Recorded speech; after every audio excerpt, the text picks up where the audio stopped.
but unless, Mm. maybe the physicists can continue with their intuitive notion of causation for the time being, until they run into problems. They might flag it and say, the problem could always be with my concept of causation. But if it's working for you, I think you can keep going with it until we, hit a point where a scientific revolution is necessary and we change Sure. around causation. Okay. Causation So is not only confusing in physics, it's confusing in biology and in the law. yeah, It's very hard to say what causes something in a legally relevant sense. If you cause the death of that person by neglecting this or that, and how can non-actions have causes? This is another philosophical worry. yes. How can I cause something by not taking an action? There has to be a thing, an action, some event which causes something. How can the lack of an action or event be a cause of something? That's also a bit strange. The guest of today's podcast is Dr. Daniel Grimmer. He is a philosopher of physics at the University of Bonn, working on the intersection of physics and philosophy and the metaphysics of space and time. So let's talk to Dr. Grimmer about his work in physics and listen to what he has to say. So Dr. Grimmer, welcome to the podcast. Nice to have you. Thank you for having me. So before we talk about anything else, can you tell us about the projects that you are working on nowadays? Yeah. So a lot of the work I'm doing now is about trying to spell out the philosophical consequences of space-time dualities, things like the ADS-CFT correspondence. But I'm trying to take those lessons you can learn from this and distribute them to a much wider philosophical audience who maybe don't know the cutting edge of physics. So I'm trying to produce a lot of simplified examples of space-time dualities that kind of get the message across. And I'm using these as toy examples to kind of draw out what we should think about our access to, space and time, as if they're really a stage of the world, or if we should think of them more as something we're bringing to the table or something emergent, something along those lines. I see. So a lot of work on space-time emergence currently. Yes. I see. So, right now you are at University of Bonn, right? And you recently did your PhD in philosophy from University of Oxford, but That's right. Yeah. earlier you had your PhD in physics from University of Waterloo. And if I'm not wrong, your physics PhD was about quantum information and measurements, right? So can you Yes. tell us a bit about your PhD work? Yeah, so during my physics PhD, I was doing mostly quantum information work, as you said, related to quantum computing and decoherence models. When you have some system and a bunch of ancillas, like little molecules of oxygen, come and bounce off of it, how does this induce decoherence in some sample if it's under a kind of rapid bombardment from ancillas? But I also worked a lot on quantum information in quantum field theory at this time, something called relativistic quantum information. Um, Things like trying to figure out the entanglement structure around black holes and I have an experimental proposal for how to measure the Unruh effect, which is incredibly, difficult to measure. And our experimental proposal isn't feasible, but it's brought down the order of magnitude on the accelerations you need by a couple orders of magnitude. So that was a very good project then. But so I did switch from physics to philosophy of physics, and sort of the transitional projects that I was doing at that time were about measurement in quantum field theory. So touching on some aspects of the measurement problem, but really trying to understand this in the context of quantum field theory. Now, this is something I've come to be to think there needs to be a lot more attention on, because almost all of the philosophers who deal with the quantum measurement problem are dealing with it in a non-relativistic context. And really, measurement and projective measurement in particular are very different in a QFT setup. Just the algebra is just incredibly different, and basic mathematical facts get rearranged in that context. So a lot more philosophers need to engage with the QFT problem. But again, there's a kind of issue of only a few philosophers of physics know the mathematics that well to be able to engage with it there. So there's some issues to cross there. I see. So, Go ahead. Yep. Sorry, you can go ahead. So that's as I was transitioning to philosophy of physics, I did some early projects on measurement in QFT. But then in the course of my DPhil at Oxford, I sort of switched to this topic of space-time emergence and of space-time dualities. And that's where I'm continuing to work mostly today. So I've done things on the space-time side. I've done things on the quantum side. And I mean, the goal of everybody, it seems, is to put them together. And So so we're one of not the near that yet. Mhm. So one of the projects that you did included using local measurements in quantum field theory and try to decipher about the global properties like boundary conditions, and you Yeah, also use machine learning. So can you tell us a bit about that project and where did machine learning come into that? yeah, that was a very fun project. So the way that we model measurement interactions in QFT, we have a particular model called an Unruh DeWitt detector, which you may have heard of, but it's basically a non-relativistic system you couple locally to the QFT in a way that's very well modeled by the light matter interaction. So it's a very physically reasonable model, but it allows you to, in a very practical way, without any hand waving about measurement or scattering amplitudes escaping off to infinity, it's really a localized measurement, well defined in QFT. Um, but you only get information about the QFT in the region where you've done the measurement, of course. But we might be interested in global properties of the system, like um, its entanglement structure generally, or what kinds of boundary conditions it has. But the great thing about QFT, and this is really where it's quite magical, the ground state, for instance, of a quantum field is just thoroughly entangled to itself across all of space. So it's a highly entangled system. So even though you're doing just a local measurement of the QFT in one place, there is potentially information there about the global state of the system. And so by doing a lot of these local measurements, you get a lot of local data about the field. But within that, there's a kind of puzzle you have to solve to put those pieces together to get a global measurement or global facts about the QFT from your measurement.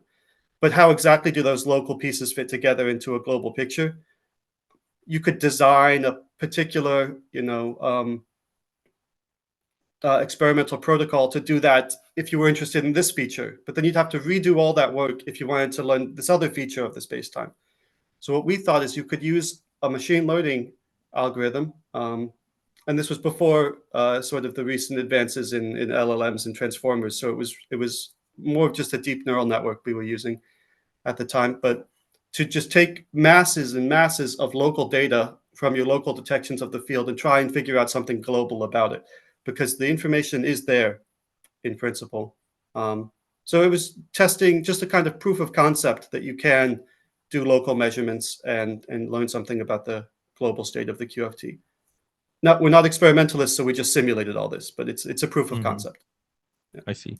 So another, paper that actually set of two papers that you wrote were quite intriguing for me. So there is this concept that, that asks the question that is space-time, a lattice or is it a continuous thing? Right, And one of the things that people say whenever someone says that space-time may be a lattice is that a lattice doesn't have all the, symmetries that Lorentz right, algebra has, right? But in two papers you wrote, you actually gave this concept that space-time may be, I mean, a representation of space-time may be a lattice, and you said right, that a representation doesn't need to have all the symmetries that is being represented, right? For example, you gave this example that you can represent a rotating object using Cartesian coordinates, which don't have the same symmetry, right, right? right. So can you tell us a bit about those two papers and uh, you know the thing that I want to ask you is that how to differentiate between the symmetries of the thing that is, that is being represented and the symmetries Right. of the representation itself. Because someone may say that Yeah. although Mhm. it's true that, for example, in the example of a rotating object and Cartesian coordinate system, it's true that Cartesian coordinate system doesn't have the symmetries of, I mean, I'm talking about circular symmetries, right? Mhm. But you can still have a map. But it seems to be the case that in the case of a lattice and a continuous spacetime, how would you map every point on spacetime on a lattice? So that's the Yeah, main. yeah. No, that's the point. Is that there's this difference between, as you've said, what's the representation of the object and its relationship to other, say, possibilities as being represented on the lattice, let's say, but there could still be a group action that doesn't act on the space-time points. I'm not saying that if we had a square lattice, we could rotate it 45 degrees and it doesn't land on itself, right? Mhm. Um, but you don't have to implement the symmetry transformation at the level of the spacetime by move all the spacetime points around and then you lift that map so that it carries the state along with it. There's another sense of symmetry, which is, I think, just as legitimate, where you look at the group action directly on the states of the theory, and you don't worry about it. Oh, it moves the space-time points in this way, and then it pulls the state along with it. Forget about this. You can just have an action on the states of the theory that live in some kind of configuration space or state space. And there you can find more symmetries than you would if you, as I said, implemented them via the spacetime. But let me back up a little bit and talk about this project in general. So it was very inspired by the work of Achim Kempf, who I worked with at the University of Waterloo. And he's done really great work aiming towards quantum gravity about what's called band-limited functions and band-limited theories in general.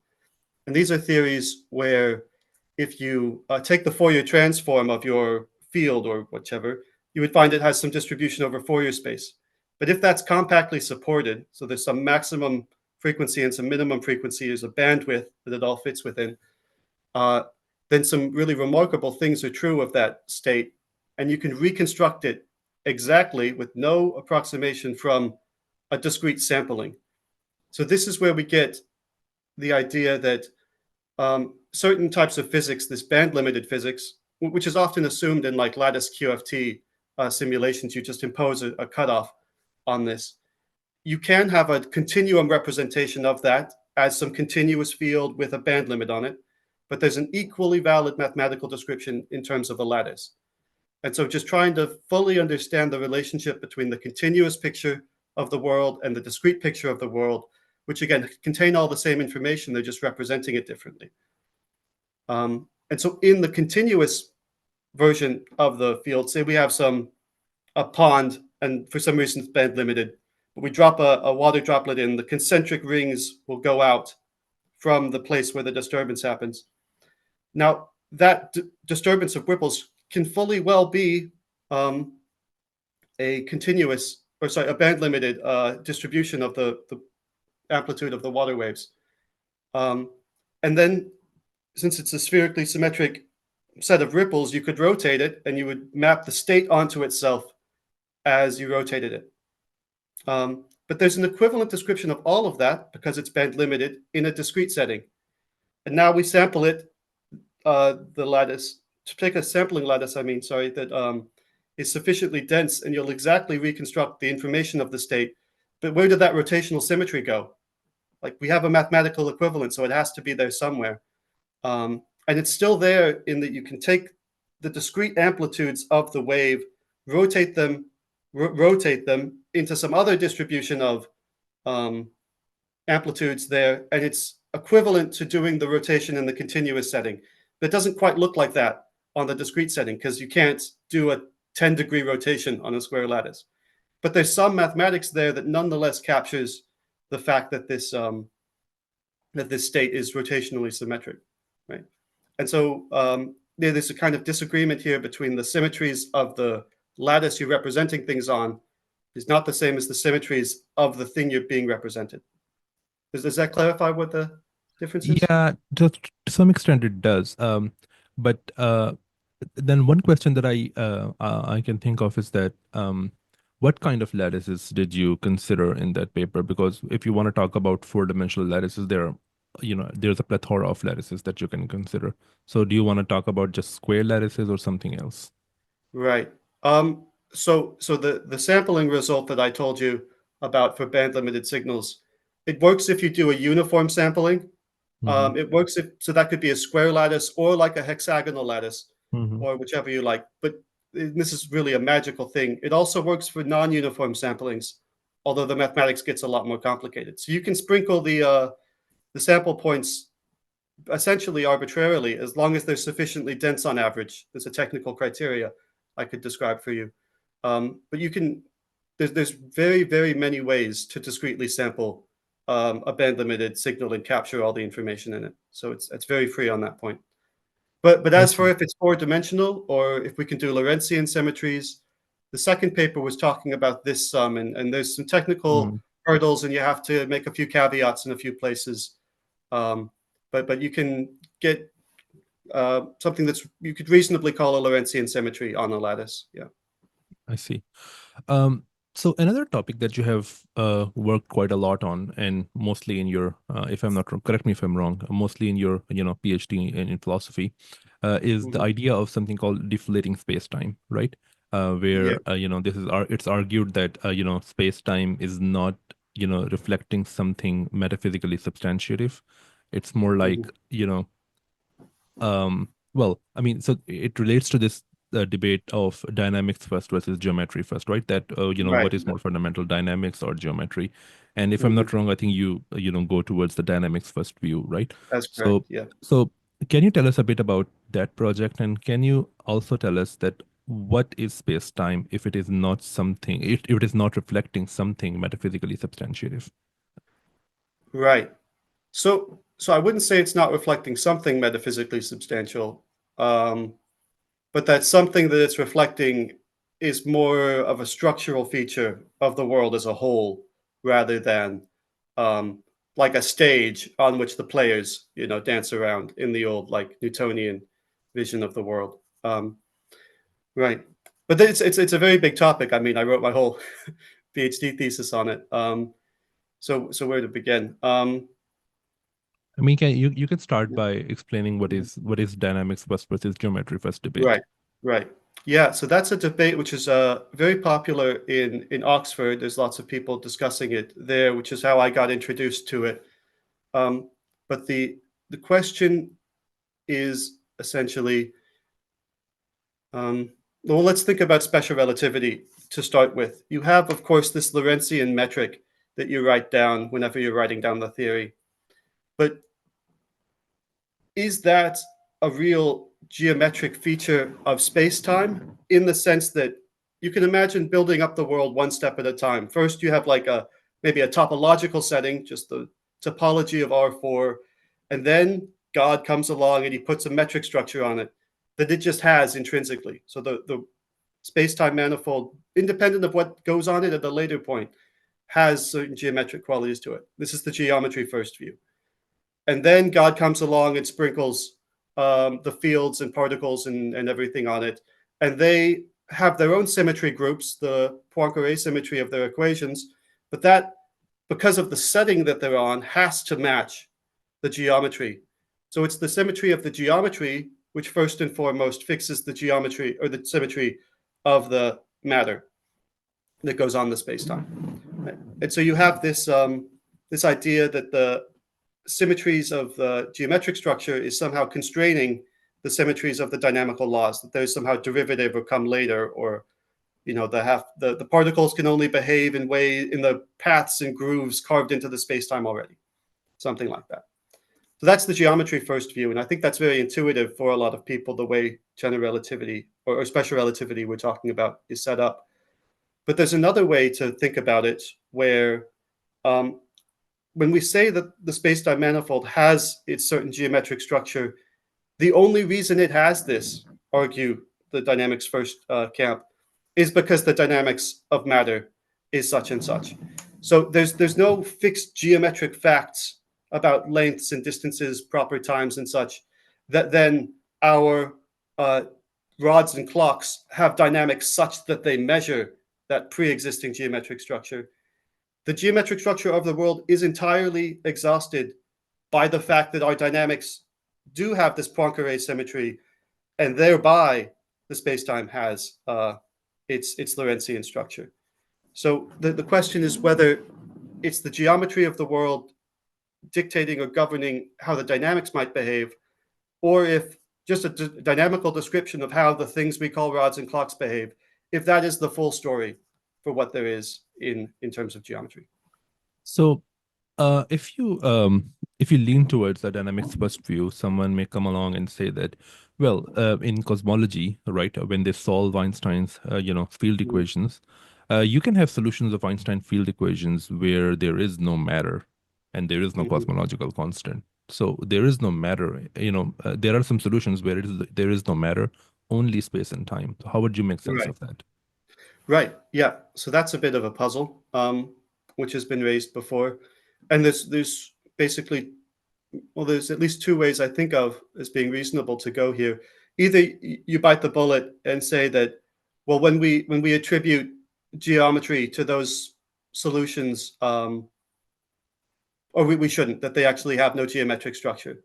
But a little more subtle way to say that is that we reason about those through analogy. When we say they have some geometric structure, what are you going to articulate that in terms of? There's no stuff in there doing that, but you would put in test particles and you would notice the test particles moving along this. So it's kind of counterfactually, there's that empty universe, but nearby to it is a universe with a test particle and it moves in such a way, or something. So it's by these kind of counterfactual nearby possibilities of test particles existing that we say, if there was a measurement device here to measure something, then it would get this result.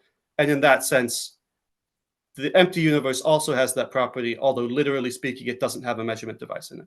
So you can kind of argue counterfactually that Right. that's how those empty spacetimes get their geometric structure. Yeah. So how should we think about, those solutions of Einstein field equations? We should think that they have no geometry unless there is some matter to measure it. Right. Well, if later on we bring QFT into the picture, there is really no such thing as an empty spacetime. So another way to go is just to say these empty versions of spacetime are they appear in the model, but we shouldn't take them physically seriously because we know that QFTs are what the world is actually full of, and those have non-zero expectations of or variances of energy throughout the field. So another way to go is just to deny that we should be trying to take those models seriously. They might be useful for modeling and practical purposes, but as a literal description of a possible universe, we might reject them. I see. But there's many different ways to go in this. Right. Yeah. So in your work, there is this term that you use, many times, and this term is called topological redescription. Can you explain what this term? Right. Well, so I was involved a lot in that dynamics first, geometry first debate, but that's really focused just on the metric structure of the space-time. And you can imagine telling some story about how there's the world, say, with just a topological structure, a kind of stretchy, bendy sheet. And then in the story I was telling earlier, and then God comes and puts all the matter and fields and waving on it. And then it's by that distribution of the matter on that topological sheet that we end up saying, because it's arranged in such a way, we say that there's a certain geometric structure there, but only via the dynamics. But in that whole picture, which is much debated around in the philosophy community on these topics, there's still that topological sheet that's underneath everything. And that's sort of given by fiat. But potentially you could give a story in the similar lines of a dynamics first view of that space-time topology. And so that's really what the subject of my second thesis is about, is how can we tell a story where we take the dynamics of matter somehow to be primitive before the geometry and even before the topology. There is some sort of dynamical facts about the world, and then we come to represent it with this topology, or potentially represent it with a different kind of topology. So in the thesis, I'm playing with a lot of examples where we have one kind of structural core to a theory, which perhaps surprisingly has multiple different representations on different space-time topologies. So these are what people typically call space-time duals. But then the questions are many at this point. If you have this, one of the theories says the world is this type of particles and field on that space-time, and another mathematically equivalent description says, oh no, it's this types of particles and fields on that space-time. How are you supposed to pick which one's right? If you want to resolve the world into, well, there is basically some stage and then there's some actors moving around on that stage. It seems you can't really pick one or the other, or maybe there are good reasons to pick one or the other, but will that always happen? Or aren't there some possible versions of physics where, the creatures in that world would have a very hard time deciding which one is right? So there's lots and lots of questions about this. So when I say topological redescription, to answer your question, I mean this kind of redescription of the world on different topologies, potentially changing what the matter content is quite radically as well. In your most recent paper, you talked about, these kind of dualities. I mean, you also mentioned that in the start of this podcast. So one of the examples that you quoted earlier was ADS-CFT, where you have, an equivalent description in one dimension lower. But Mhm. in your paper, you also talk about this thing called Mobius-Euclid duality, where Right. there's this Yeah. particle, moving in Euclidean spacetime, and it's dual to a particle moving on a Mobius strip, right? Right. Right. So these are the kind of things that you're talking about. That one topology, which is Euclidean spacetime, and that description is equivalent to a particle moving on a different topology, which is like a Mobius Yeah. strip, right? Right. So Yeah. and you also asked the question in your paper that, okay, if these are, equivalent, then what is the underlying physics for which these are equivalent descriptions? I was going to ask you that if you are familiar with some other examples like that, they are found in theories which are, not yet tested, but they are on at the brink Right. of, sorry, at Right. the frontiers of our knowledge. For Mhm. example, have you heard about conifold transitions or flop transitions? No, flop transitions. I'll look this up later. Okay. So, so these transitions are actually found in string theory, and they are topological transitions, and Right. you can see that, okay, there are two descriptions which are different in topology, but they are same, so sorry, but they are equivalent descriptions of the same thing. And then Right. there is something called mirror symmetry, which is again the same thing, that there are two different descriptions which are topologically different, but they are equivalent. So do you think that they also fit in the in the term called topological redescriptions? I mean, if you Yeah, think. they may. I would need to look at the mathematics Mhm, of them to see if they have the kind of isomorphism that my kind of basing my work off of. mhm, But they very well may. Another string theoretic duality I have done some work on is T-duality. Um, mhm. It and doesn't change topology, by the way, I think. yeah, it doesn't change the topology, Mm. but it still might count as a topological redescription in my case. It's a bit of a Okay. subtle definition, what I end up giving, because what's local in one of the T-duals, it becomes global in the other, and Yes, vice versa. So even if the stage happens to keep the same global topology, nonetheless, like the things on the stage have been radically rearranged so that local and global are reversed. And so I see. if it's a radical topological rearrangement of the stuff, but the stage happens to keep the same topology, that also counts as a topological redescription for me, right? I see. Um, So there is this method that you talk about in your thesis called the ISE method, which can yes, be used to switch between topological descriptions. And you yes, mentioned yeah, in your work that switching between topological redescriptions is like switching between coordinate systems. So yeah. they're just like I make that representation. analogy some. Yeah, so this ISE method you're mentioning, that's the key like foundational technical advance that my thesis puts forward. And I've used it to, as I mentioned earlier, I'm trying to discover a lot of like simplified example dualities. Well, okay, I wanted to make one comment earlier. You said that you were talking about these dualities, but you stressed that they're not empirically confirmed. For the philosopher of physics, this actually doesn't matter much. I mean, Yeah. and this is what I find liberating about philosophy of physics is we don't have to work on theories which are our best leading proposal for what the world is actually like, or Hmm. have any hope of being empirically verified or something.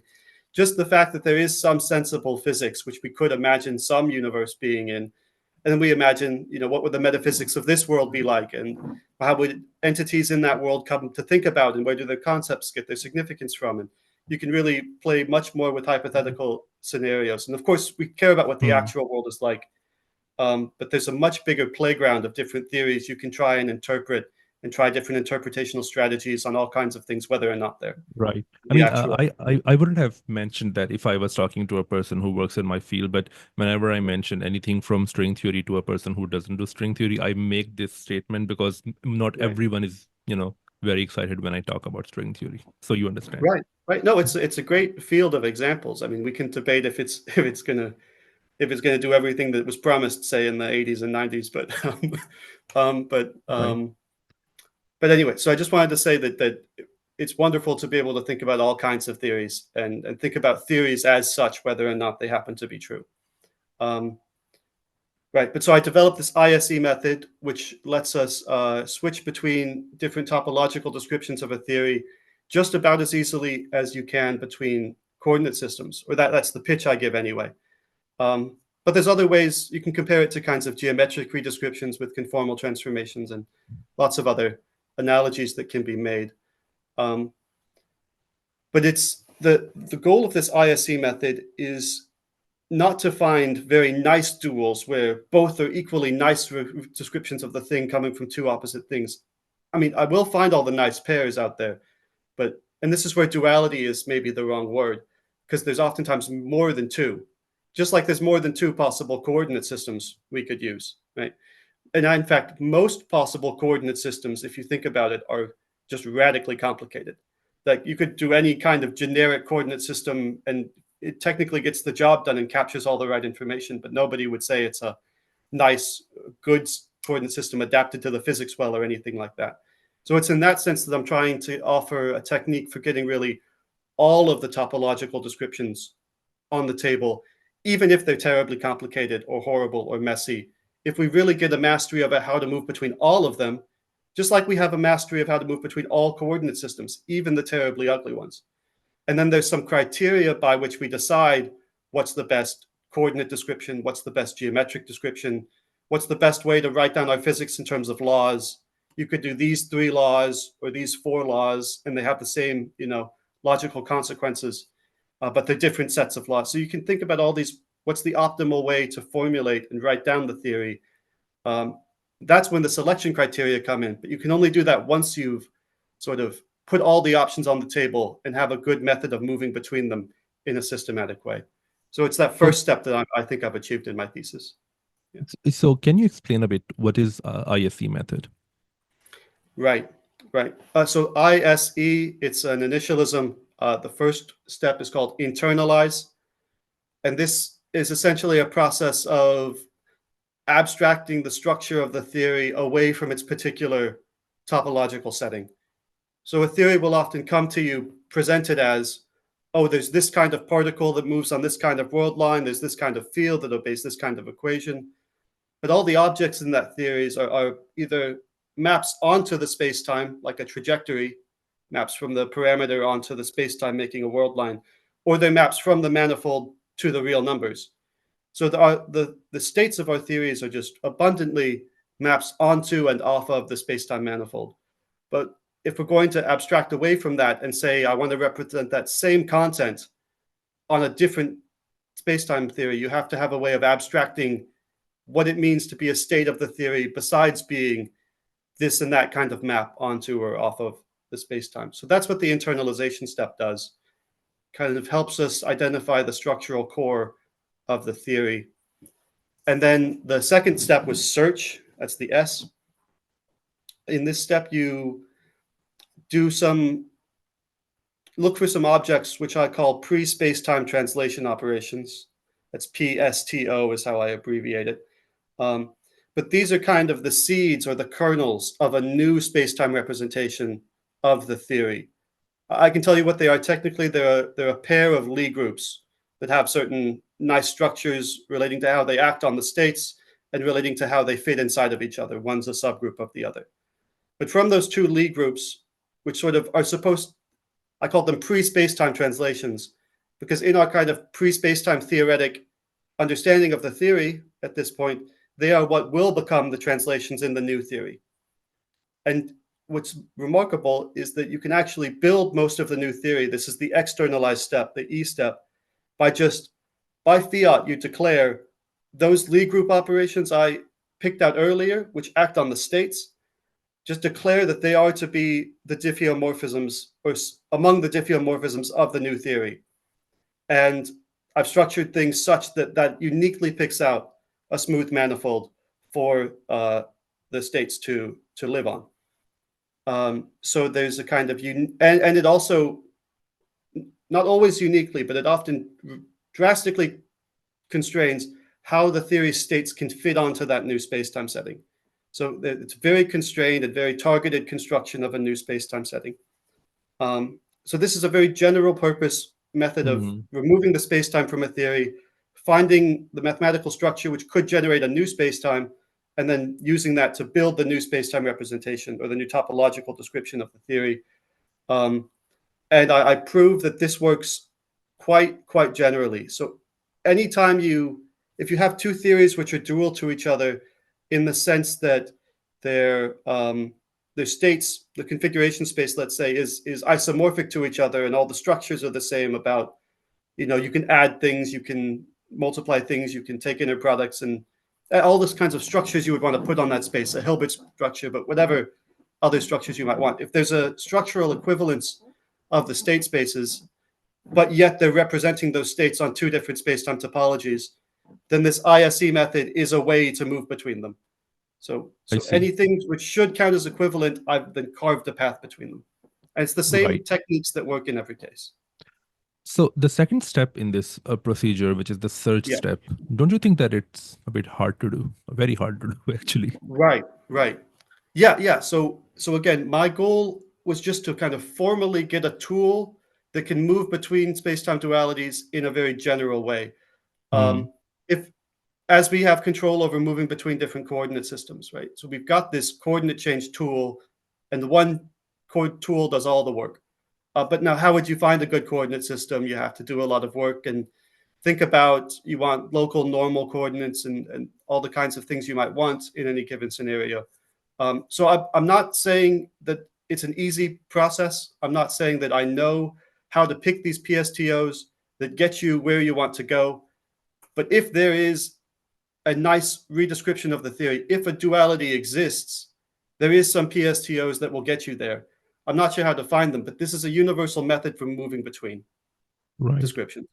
One place where we can use this method probably relatively easily is the place where you don't have to look for a new space-time. For example, I'm pretty sure you know about dualities which take one quantum field theory in some space-time dimensions, for example, 4, and they are dual to another quantum field theory in the same space-time. So you don't have to search for a new space-time, for example. For example, there is this very famous example of a quantum field theory called the Sine Gordon theory, and it is dual to something called the Thirring model. So Sine Gordon theory is, a theory with scalars in it, and Thirring model is a theory with fermions in it, right? So can you use this ICE method on that particular duality as well? Yeah, in principle, I think I could. I'm aware of the Sine Gordon thing, but I haven't seen too much how it's. I know there's bosonic fermionic dualities. I've studied these a bit, but I'm not familiar with that particular one.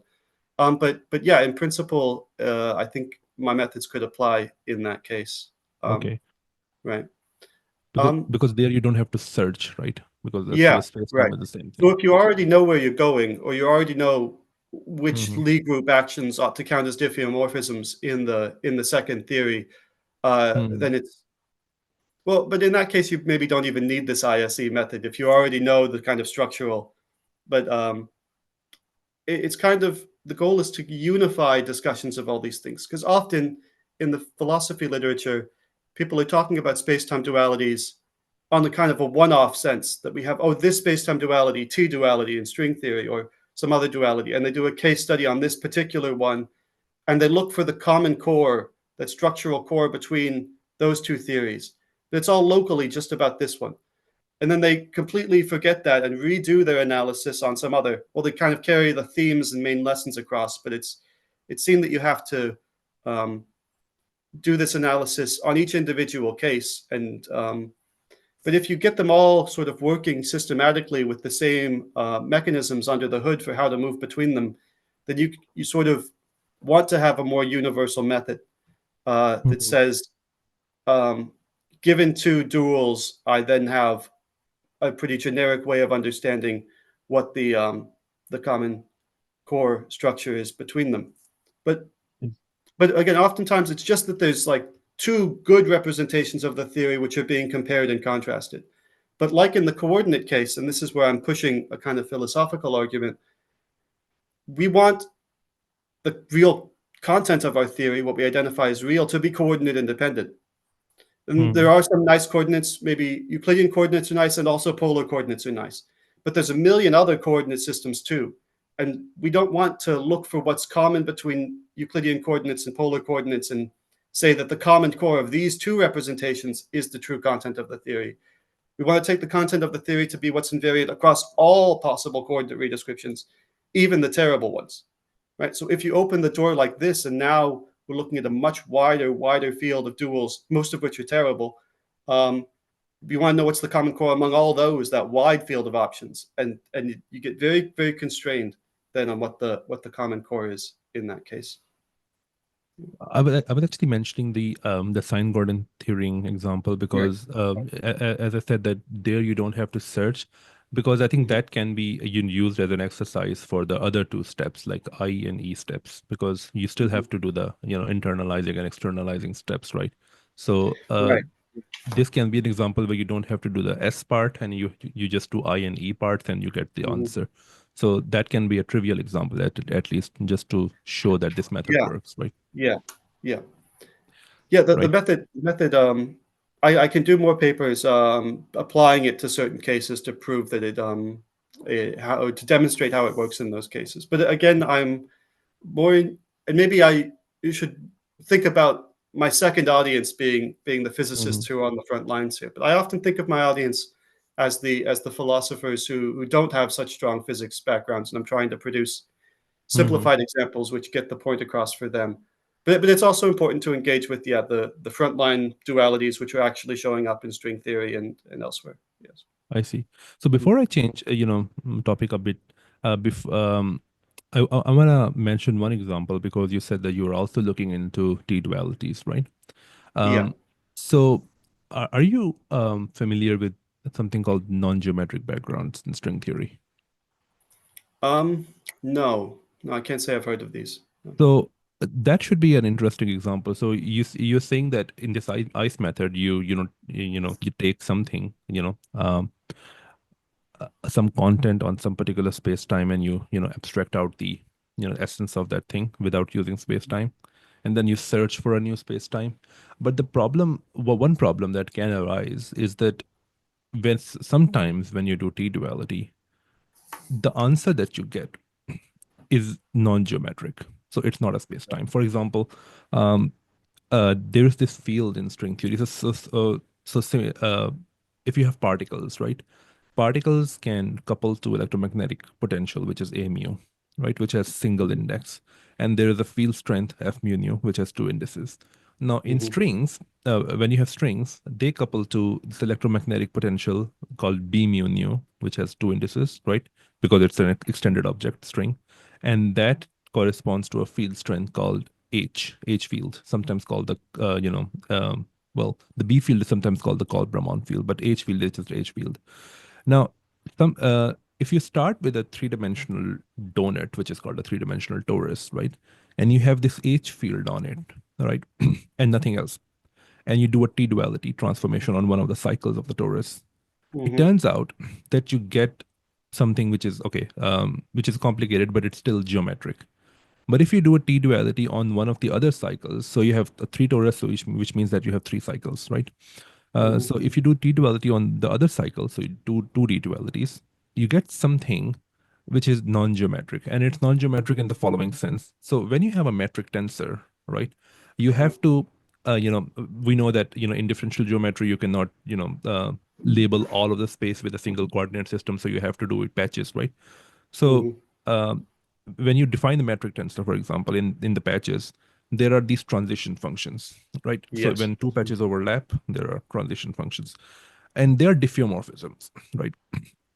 These transition functions. But when you do 2D dualities, it turns out that these transition functions cannot be diffeomorphisms. They have to be T-dualities, which are not geometric, in the usual sense. So these kind of spaces are called T-folds.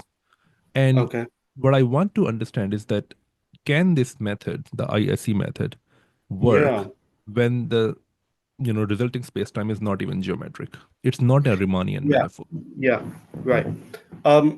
So when I do the externalized step and I build the new spacetime, I'm really just building it as a smooth manifold with some nice diffeomorphism structure on it.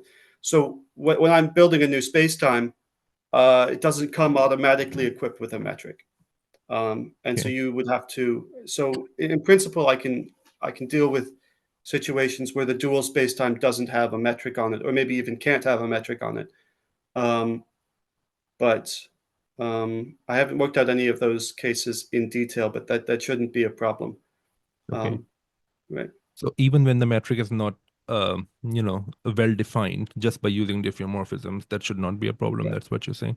It's not a technical problem for the tool, but when we're searching around for all these new topological representations of the theory, well, I guess it depends why we're looking through, or why we're trying to search for new things. If it's just as a computational aid that, oh, if I take this dual, what was a hard computation becomes easy, well, then we want to have a wide variety of things available. But if it's supposed to be a description of the world in some metaphysical sense, that it's what some civilization who are adapted to that space-time would then see and measure, and like if there's a description, if there's a dual to the world, but it's non-geometric in some way, I would just worry that the creatures who live in that space, or do their thinking in that space, let's say, would have a hard time trying to make sense of their world. So it might not Sure. be a sensible, experienceable description of the world, but it could be nonetheless a valid topological description. I see. So most of the audience of this podcast is composed of physicists.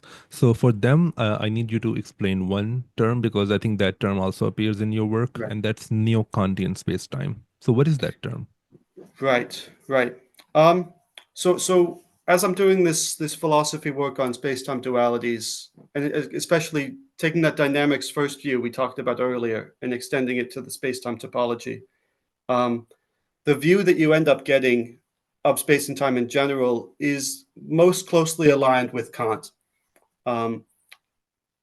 If it was a competition between Kant and Newton and Leibniz, are you familiar with the space-time views of these three thinkers? Yeah. Right.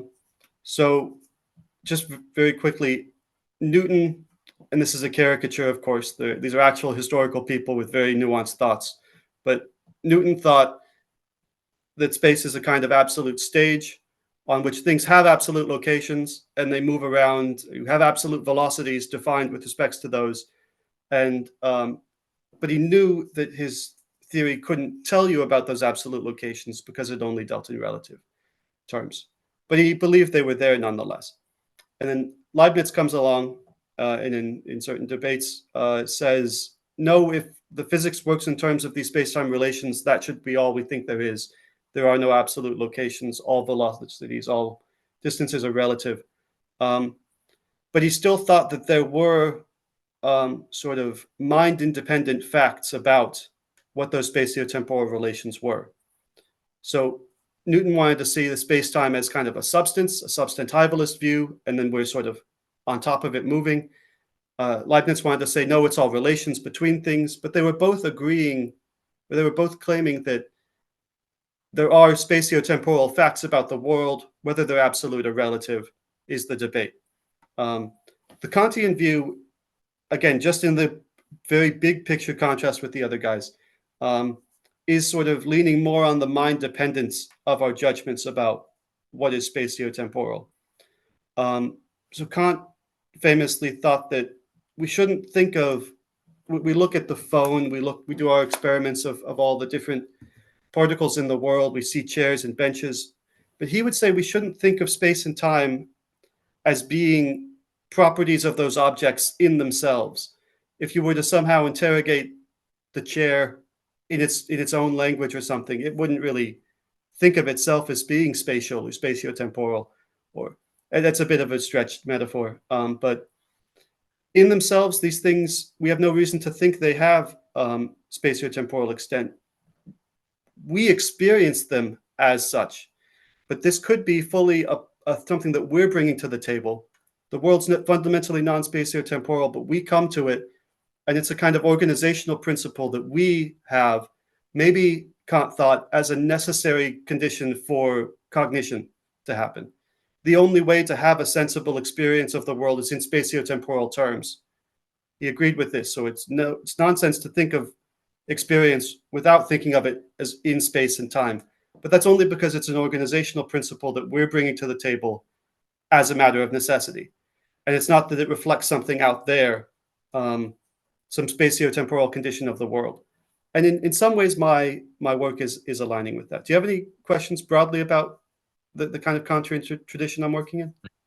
No, I think the basic question that I had Yeah. was that what is this term? Because that term appears again and again in your work. Right, right. But since So Mhm, that was broadly what Kant thought. And mhm, there's issues with this, and he of course, because he didn't know all the physics we know. So this is why I call it Neo-Kantian, is because it's in this Kantian theme more so than Newton or Leibniz, but there's kinds of updates to it. And there's a broad, long tradition of people being Neo-Kantian a lot of different ways. And you can trace all these things through history, the developments of them.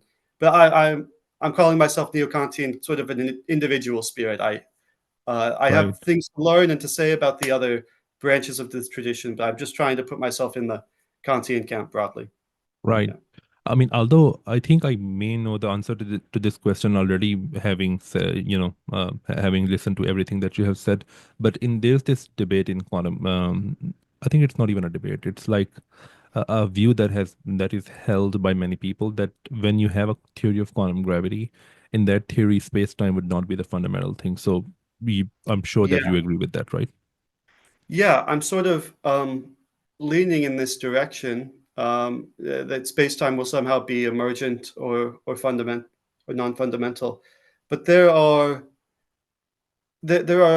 views of this which still lean a bit more towards space-time being a kind of, well, if you lean too hard on space-time being a kind of substance, a kind of thing, then you have to wonder, how can a spatiotemporal thing be built of non-spatiotemporal things? There seems to be a very large conceptual gap between non-spatiotemporal properties and then the spatiotemporal ones. How can these be built out of those? And there's a big problem there. But the way I'm wanting to approach things is really kind of deflationist, and even mind dependent in a way that I think a lot of people are not thinking in terms of quantum gravity. Because let's go back to these duals. I imagine, and in some of the examples I'm creating, it's pretty clear that there could be two different civilizations. You know, in the ADS CFT case, it would be us in the bulk. But then imagine a different civilization of rational creatures with their own spatiotemporal experiences, but framed in terms of the boundary, you know. And so, who has the right spacetime there? It's very natural to think that neither of our descriptions, mine or yours, is latching on to the real stage on which things are playing out, or the real spatiotemporal relations which are driving the dynamics. It's that there's some fundamentally non-spatiotemporal thing, and we come to have spatiotemporal descriptions of it for our own personal idiosyncratic reasons, which is where the mind dependence comes in. I mean, to contrast this, some people want to say in very broad terms that the spatiotemporal structure of the world comes from the entanglement structure of some quantum field. And if that's the case, well, then all that's objective. I mean, there is the entanglement structure, and I think what they're saying is any rational agent would encounter this world and would come to see it as having this spatiotemporal structure, which is not fundamental, but which is nonetheless grounded in that entanglement structure. The same way there's not fundamentally tables and chairs, they're grounded in atoms, and everybody can objectively agree about that. But what I'm saying is different.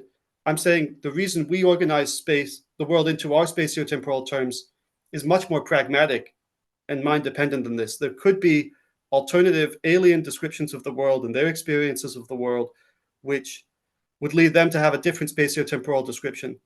Right. And so the reason we've picked ours and they've picked theirs is based on the kinds of creatures we happen to be, the kind of way we happen to experience the world. And so the source of the spatiotemporal concept is much, much closer to the agent level, to the person with the thinking and the needs to kind of organize and manipulate and move around evolutionarily in a world. That's kind of the point where space and time enter into the picture, and not anywhere near the fundamental. being near the or space-time or the entanglement structure of this or that or anything. So it's a vastly separate part of the story where the spatiotemporal concepts come in. And they're very much to do with us and with the kinds of creatures we are. Right. So there's another immediate question that comes into mind when you think about deflating space and time. Um, well, it may not be a very well-formed question, but let me ask it anyway. So if you deflate space-time, what implications do you have for the question about the nature of time? Yeah, yeah. So a lot of the mathematics I'm doing, I sort of assume we have a four-dimensional space-time in the kind of regular Minkowski block universe way, and that's kind of how the mathematics works. But and maybe I don't stress this enough in the thesis, maybe I should, but um, it's entirely possible if this is your metaphysics to separate out time as just an R factor. It's R cross, and then there's some spatial manifold, and you can do this ISE thing, keeping the same sense of time, but just changing the spatial description of the topology. And so, if that's the way you want to use my tool, you can. Uh, and then you could remain committed to time as a separate kind of metaphysical structure than space. But there are dualities where time sort of gets topologically redescribed as space does. Yes. And I don't know if I can point to a clear example in anywhere I've written No, I about think that. there are examples in string theory, like Right, like right, S right. transformation. Yeah. So if we're considering time to also be involved in these kinds of topological redescriptions, then there's not going to be an objective time that all of the agents in the world would agree about. It's again, if you follow my kind of Neo-Kantian push, it's a very local to the self justification for that concept, that it's how we experience and organize the world. But there may be different ways of doing this. I mean, a fun example is I'm sure you've seen the movie Arrivals. No, Have you seen this? No? no. It's a science fiction movie in where some alien creatures arrive and they have a different language. They like Hmm. present their sentences all at once in a big circle. Like we say word by word, they just entire concept or entire statement. But anyway, somehow the language relates to the way they experience time, and they sort of have a kind of all at once ism about time. I Uh, see. so that's a very fun popular culture example of this. So just my mathematical techniques or the kind of things I'm doing, you can separate out time for special treatment if you have good reason to do so, but I don't think we have good reason to do so. I Hmm. kind of like the block picture of the universe and seeing the whole world as one, large thing. Yeah. Across time, So, I mean. Yeah. so although I'm not aware that you have worked directly on this concept, but still, since you work on the philosophy of space and time, what do you think about Mach's principle? Yeah, yeah, I've heard more about that since I've moved to Bonn. It's very funny in the philosophy of physics community. You hear about different debates much more depending on where you go. So in Yeah. Oxford, it was really this dynamics first, geometry first debate, and here, well, we're much more engaged in Bonn with the history of GR, and so lots of people are talking about Machianism, and I understand the appeal of it. I think I do, um, but I think it just hasn't ever quite landed as a successful research strategy for putting forward theories. And some people want to go back to it. There's lots of interesting work on something called shape dynamics, which is in some ways related to this. But Hmm. um, I'm kind of a novice in those areas, but I'm appreciating them as a spectator. I think it's very interesting research proposal or I research see. method. Yeah. I wanted to ask that question because Mach's principle uses this, this rotation thing, right? And there was this recent observation which kind of suggests that the universe may be, revolving once in Yeah, 500 I billion. saw this. I saw this headline. I didn't look into it too closely. So I was actually thinking about its implications for Mach's principle in the philosophy of space-time. So do you have any thoughts about that? I can't say that I do. No, I only saw the headline about the rotating universe, and I don't, Hmm. I don't, I Okay. don't know. Um, Okay. So another question that I wanted to ask you is that So in your work, and the work that you have done in your philosophy PhD, correct me if I'm wrong, but I think the work of a philosopher named David Lewis has been very, very influential, Yeah, right? So what yeah, work of, Lewis was influential in your work? right. So we've talked a bit about this dynamics first, geometry first debate about space-time geometry. But in my mind, and this is another thing I developed quite a lot in my thesis, that debate itself has a lot of structural similarities to another debate which centers on Lewis and which has to do with the laws of nature. Um, and I find that a very interesting topic. And so, partly the way my thesis is arranged is as a review of this debate about the laws of nature on the metaphysics of laws, and then this geometry first, dynamics first debate. And I extract a lot of similarities between them because one thing says something about the laws, another says it about geometry, and my goal is to extend that to topology. So it helps to have two data points to help me, do my extrapolation. So it's a very analogous setup where I think you can raise a lot of analogous views and analogous problems to views, and this is partly the fun of philosophy is that you get to be involved in all these different debates and see relationships between them and carry uh, things across. But let me say quickly what the debate about laws of nature is, and maybe I can get your intuitions. I want to talk with more physicists about this. So when we say that the apple falls because of the laws of gravity, well, first of all, would you ever say that? As a layman might say this, but as a physicist, would you ever, in earnestness, say that the apple falls because of the laws of gravity? Yeah. Yeah. Okay. Yes. Well, there's a literal way of reading that which says that there is a thing in the world called the law of gravity, and it somehow has a causal role in Yeah. making the apple fall. And there were the concept of laws of nature begins with Descartes, or he at least modernized it quite a lot. And he had a very top-down governing view of laws, where it's kind of really God doing all the work through his laws. And so it's the law that guarantees this and that, moves in this and that way. But that's very top-down. It's very theological. But another way of thinking is more bottom-up, where you think, no, the reason the apple falls is not because of the law of gravity. The apple falls because of its gravitational interaction with the Earth. And the Hmm. story about why anything happens is a story about bodies interacting and exerting causal forces on each other. And that's actually a kind of Aristotelian view. It has its origins there. And so Descartes was moving in a big way away from that. And we Hmm. could talk about the history if you want. But uh, so it's either bodies causing bodies to move, and then we sort of summarize that motion in terms of laws. So the law of gravity isn't something pushing stuff around out there in the world. It's a Right. summary of the fact that we repeatedly see apples fall, planets move. It's a collective name for this big pattern of falling objects. That's what the Right. law is. I would say that I'm so initially when you asked me that would I say that Apple falls down due to law of gravity, I didn't realize that you were asking me if I think that law of gravity is an ontological Right, thing. I don't think that. right. I think it's a description only. Yeah, right. It's a description of a pattern of some Hmm. physical ongoings in the world, but the causal force comes from them. So Yes. when we talk about laws of nature, it is a metaphor. I mean, Hmm. some people, and this was really sort of Descartes had this first push in this direction. It's not a metaphor. There are laws, and they are enforced in the world Right.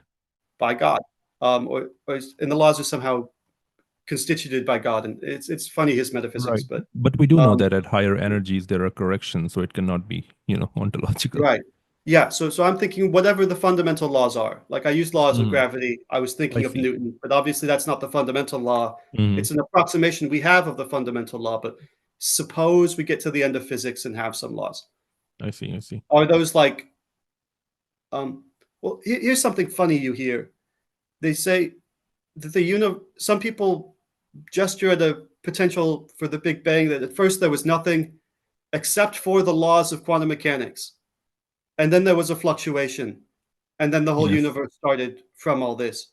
But they're Yes. saying that story, I think, implies that the law is a real ontological thing which has Yeah. causal.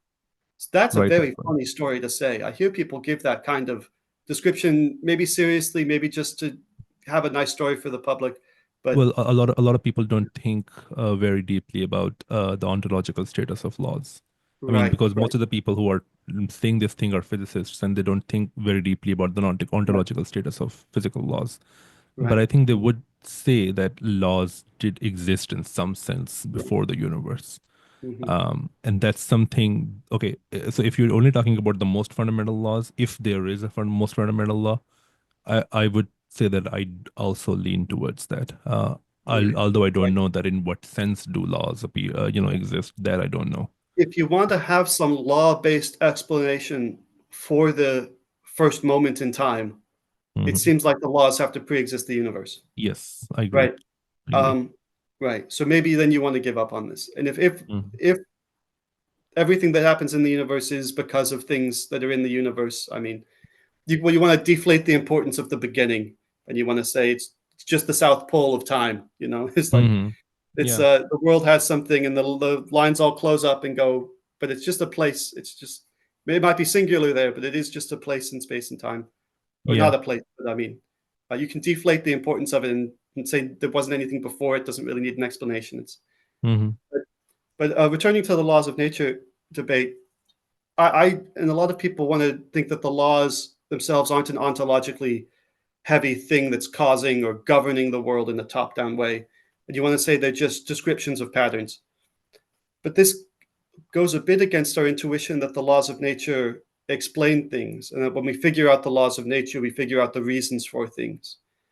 Because if the law of gravity is just a big pattern or a description of a big pattern of things falling, when I say the apple falls because of the laws of gravity, what I'm really saying is the apple falls because there's a big pattern of things falling. But that Hmm. doesn't, I've explained the small mystery by just pointing to lots more examples of it. That hasn't explained why it happened. I mean, maybe I should Yeah. expect it given all this other stuff, but you haven't explained why it's happened. And so people have different intuitions about if the laws are supposed to explain things or just give a scientific explanation or a metaphysical explanation. There's all kinds of Hmm. debates about this. So But does it also does it al- yeah, I'm sorry. Does it also relate to the discussion the discussion about induction? And David Hume said that there is no reason to believe that what has happened will happen again yeah, in tomorrow. right.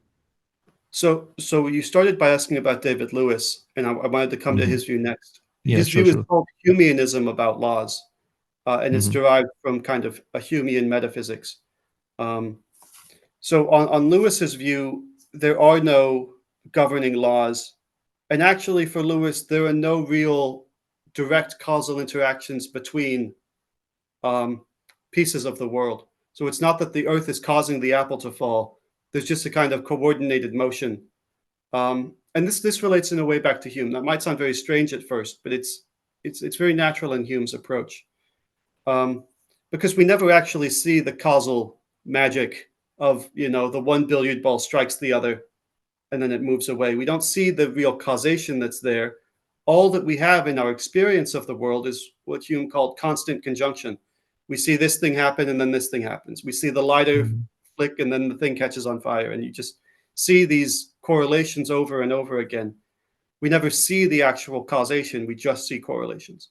Um, and so Hume wants to give a kind of metaphysically deflated picture that there aren't really laws of nature governing these things. There aren't really causal forces between the different parts of the world, because we could just well as imagine here's some situation that typically causes this, but now just imagine or conceptualize a situation where the cause happens but not the effect.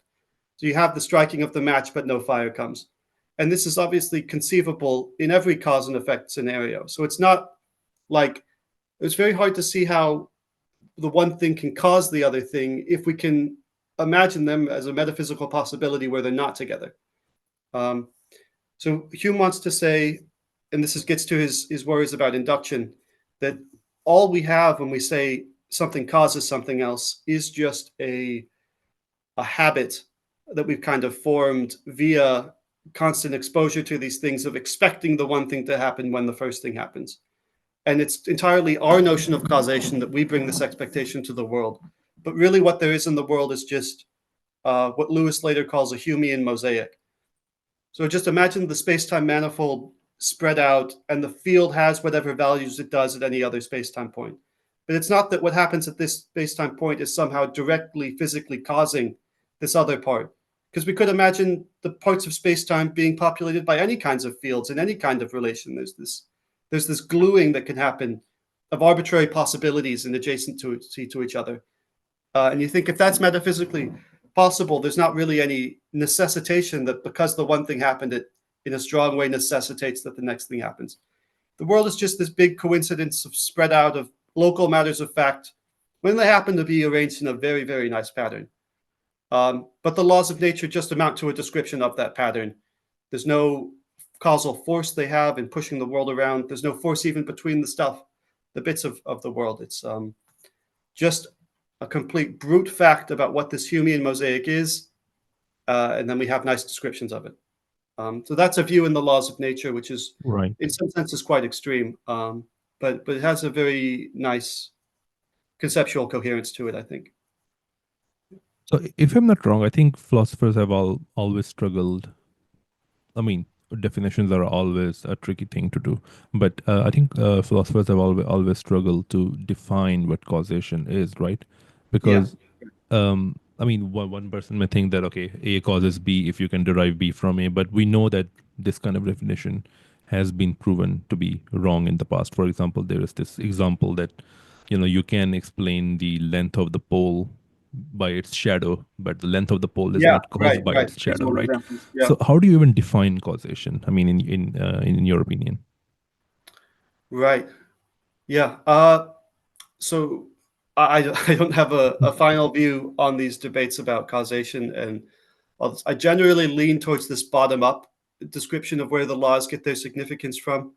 It's not that they correspond to some governing thing, but I generally lean in that way, and I use these debates as inspiration for the views I want to put forward in other debates. But I don't have a solid view, like a personally favorite definition for what is causation. It's one of these things that, and sometimes philosophy is like this. Things only get confusing if you think about them long enough. I think before when I was doing physics, I had no problem about causation. I understand the concept. I understand how to use it. It doesn't trip me up. I don't think fundamental physics. Well, okay, maybe fundamental physics is being set back by a misunderstanding of causation. That could be, but I wasn't feeling that in my work, and I wasn't seeing that as a theme popping up in other people's works. But maybe I wasn't looking in the right places. So it just seemed Yeah. like a workable concept. But then, so I don't know if there really is too much of a mystery here, or if we're just thinking too hard about Hmm. something. I mean, one example, so when I started reading more about philosophy, and especially about the philosophy of science, one example that I will never be able to forget is when I realized that even the concept of, you know, um, confirming a scientific theory, how Right. how bad how badly defined it is. For example, there is this a paradox called the Raven's paradox. Probably, I'm sure you know Yeah. about this, right? Yeah. So Yeah. when I learned that you can use a white shoe to confirm that there are black ribbons. It's like, okay, Right. that doesn't make any sense, right? But yeah, you're Right. right. I mean Right. that Yeah. if you think more about it, it becomes more confusing. So I don't know if it is a good thing or a bad thing. I mean, probably it's a good thing because we are thinking Well, about I it. But think there are some people who should be figuring this out, but unless, mm, maybe the physicists can continue with their intuitive notion of causation for the time being, until they run into problems. They might flag it and say the problem could always be with my concept of causation. But if it's working for you, I think you can keep going with it until we, hit a point where a scientific revolution is necessary and we change sure. around causation. Okay, Causation so is not only confusing in physics, it's confusing in biology and in the law. yeah, It's very hard to say what causes something in a legally relevant sense. If you cause the death of that person by neglecting this or that, it's and how can non-actions have causes? This is another philosophical worry. If yes, How can I cause something by not taking an action? There has to be a thing, an action, some event which causes something. How can the lack of an action or event be a cause of something? That's also a bit strange. Or maybe it's yeah. not strange. Maybe we're just making up funny problem. Right. I mean, for example, there is this very famous trolley problem that if you Yeah. don't pull the lever, then you cause the death of, Yeah, yeah. five Some people. people have an So intuition that if I'm not involved, I can't cause anything.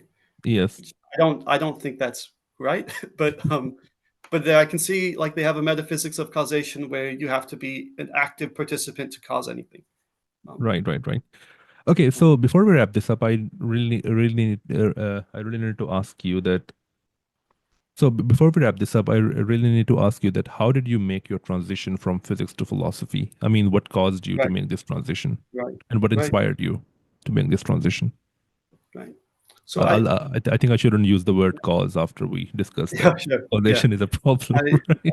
I understand what you mean. It's a fine colloquialism. Um, so when I got interested in physics, as I think almost everybody does, it was actually because I cared about metaphysics. I want to know what the world's made of. What are the pieces? How do they fit together? And like really deep stuff, especially for the people pulled towards fundamental physics. I think that's initially your motivation. Um, but then as you learn physics, and I was very happy to learn physics, I, I you're told at certain points that those aren't scientific questions. You have your interpretational question about this or that, but there's no empirical evidence that could ever tell the difference between these two interpretations of quantum mechanics, of general relativity, of anything. And some people say that this is not scientific because there's no empirical things, and they say in a kind of dismissive way, you should go study philosophy then. And you told that enough, and then you go. So that's a little bit of the story. And this comes up with the shut up and calculatism that people are told often in quantum mechanics, but I want to defend that a little bit. Our intuitions classically are just not suited for quantum mechanics. You do kind of have to shut up and calculate to learn the new intuitions, learn the new math, learn how the system actually works. But then after that, you should be able to ask those questions about interpretations, but how the hell does this make any sense? Um, Once you know all the physics. So I learned all the physics. And then I felt I was still pulled towards like metaphysical questions.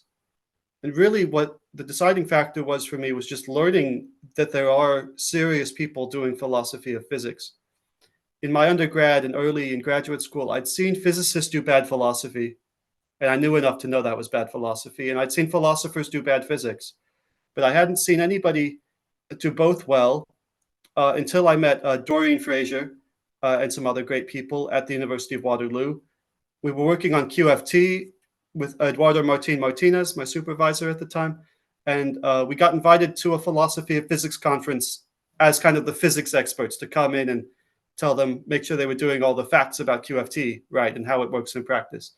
But as soon as I saw these philosophy of physics presentations and the research methods they were applying and the kinds of questions they were asking and the kinds of questions they got after the talk, not just about how some bit of mathematical derivation goes, but very broad questions about how this fits in the history of ideas and how exactly the subtleties of this argument relates to this one, not in a computational way, but just in much more loose philosophical way. I just find it very freeing to be able to now do research on a lot of the topics I'm researching are very, very close to physics, but nonetheless, I feel that I couldn't have a good career in physics doing these kinds of research topics.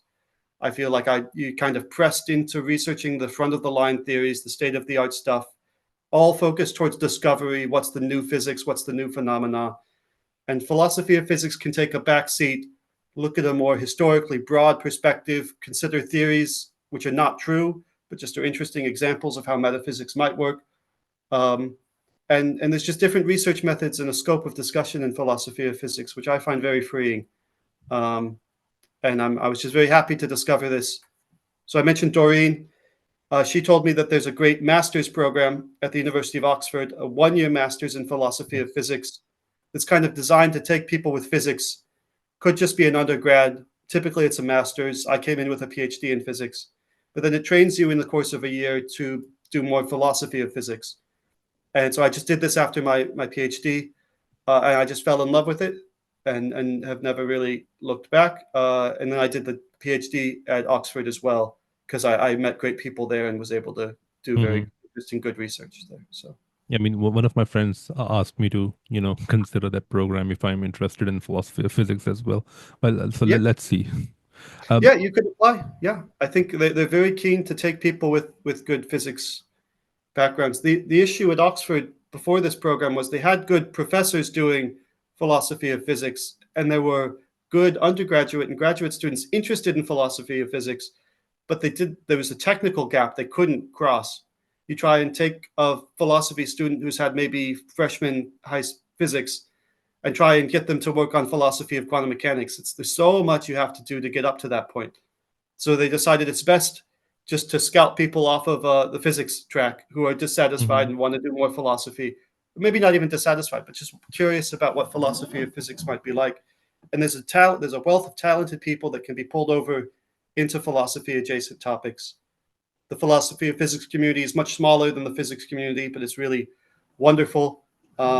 When you get networked in with these people, I think they take very good care of you and are very supportive.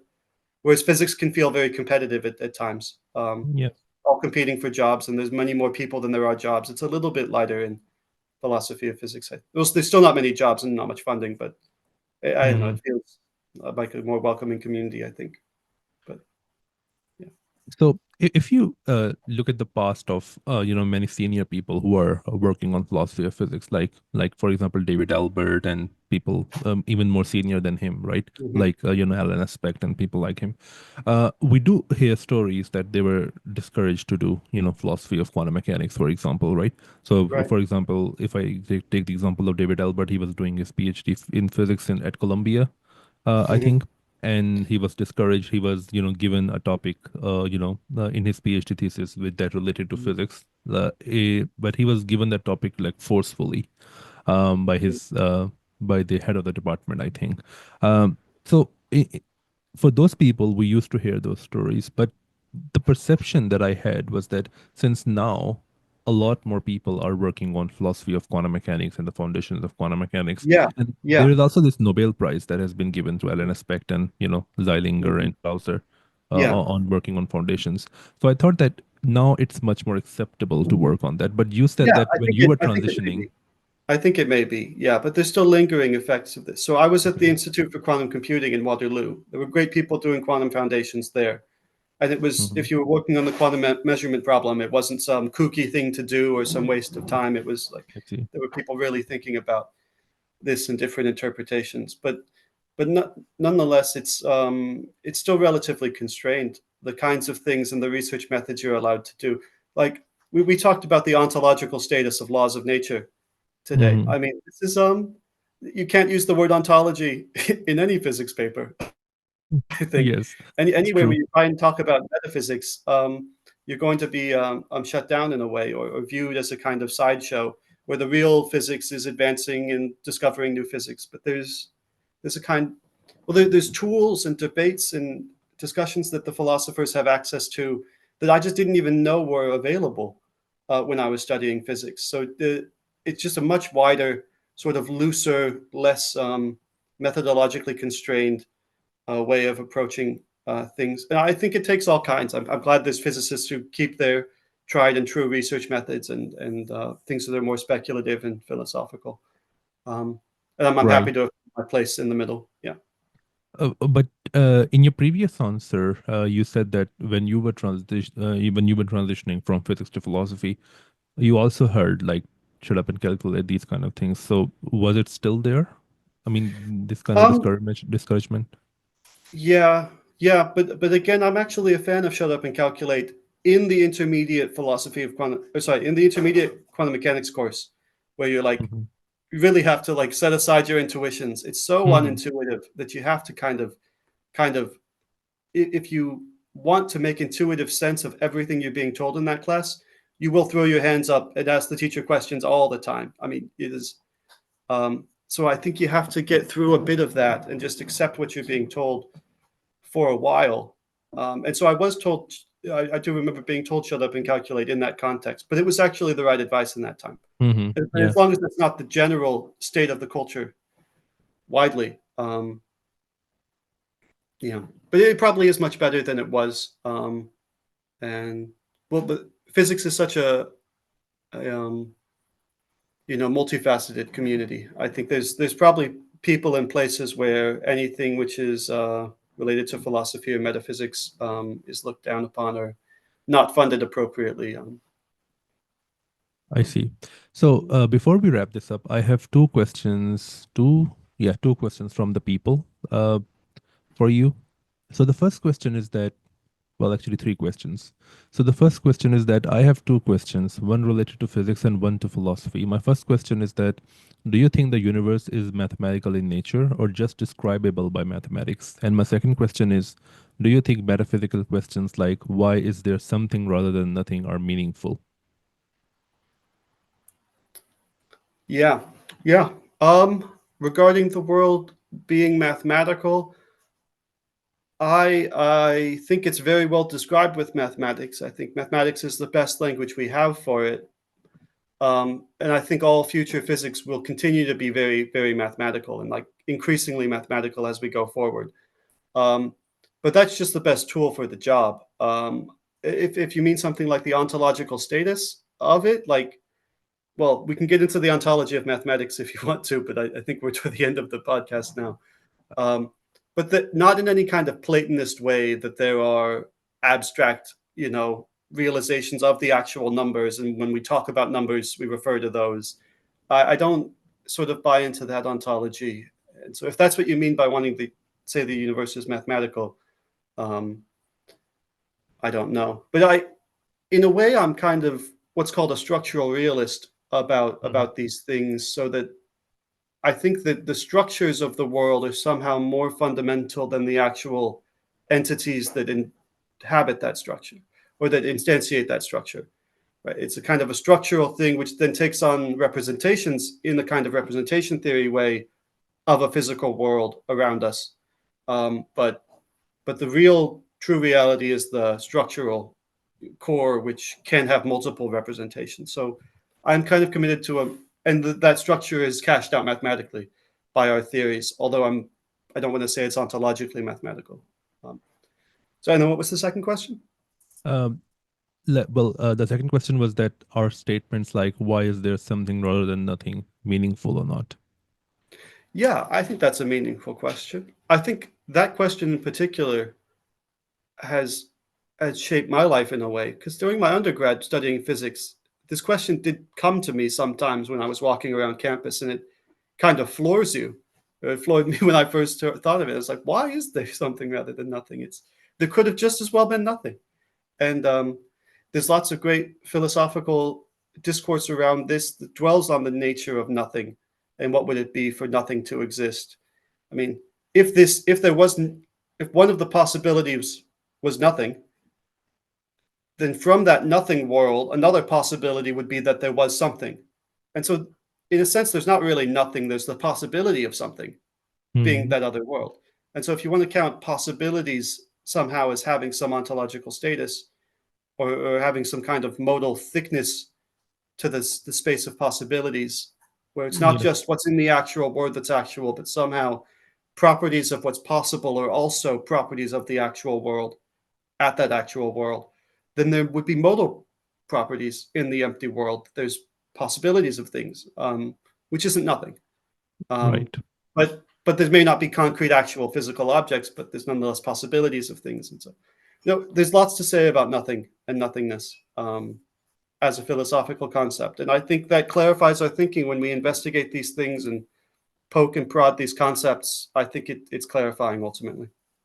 I mean, I remember that in the last few pages of Hawking's Brief History of Time, A Brief History of Time, he raises this question that even if there is, a final theory, then why is there something rather than nothing? And then he says that is the final theory so compelling that there needs to be something. I don't know if that's an answer to this question, but that's what he wrote in his book. Okay, Right. so there is this last question, but I think we have kind of discussed this question. But if you want to add something to it, you can add. So the question is that I would be very interested to hear his thoughts on the idea of space-time being emergent rather than fundamental, and what that would mean for ontology of reality, and also what he thinks about the idea of building up space-time from entanglement in the ideas of, for example, Sean Carroll. Yeah, I think we have Yeah. discussed this, but Right. if you want to add Right. something, you can add. Yeah, so I am sort of in the camp that space-time is emergent. And we mentioned Sean Carroll and it arising out of entanglement structure. There's quite a few different views of this kind out there, but that places the space-time too close to being an objective feature of the world, meaning a mind-independent feature. Whereas I, in a kind of more Kantian way, motivated by these space-time dualities, want to say that the reason we have our spatiotemporal framing of the world and others might have theirs is because of pragmatic facts about how we typically engage with the world. And even if there was a kind of uniform and every creature in the world, intelligence was only possible to emerge and to think in this spatiotemporal framing, it would still be only for pragmatic reasons that we hold it, even if universally everybody holds this. Like if everybody drives on the right side of the road, it's still a matter of convention that we've done that, even if it's a universal convention. So it can be objective in the sense that everybody agrees about it in actuality, but it's a convention in the sense that it could have been otherwise. Um, um, and so I want to locate the emergence of the significance of the space-time concept much closer to people. But what does that say about the ontological status of the world? I mentioned just a bit ago, I'm interested in a kind of structural realism.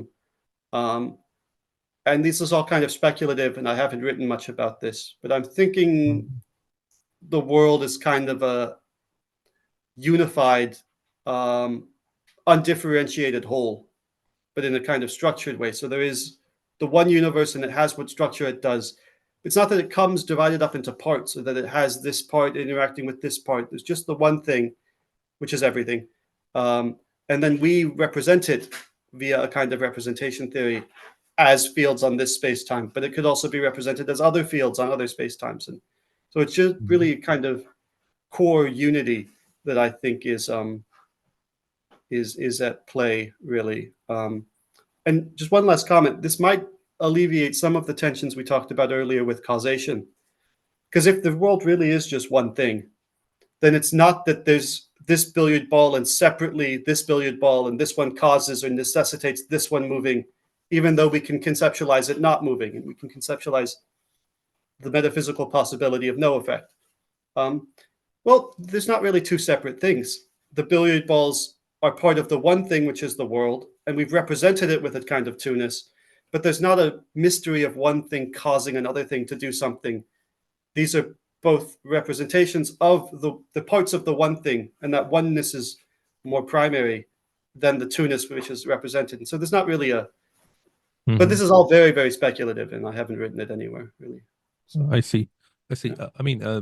Although we have run out of questions, but since you mentioned structural realism, do you subscribe to the ideas of this philosopher named James Ladyman, who subscribes to ontic structural realism?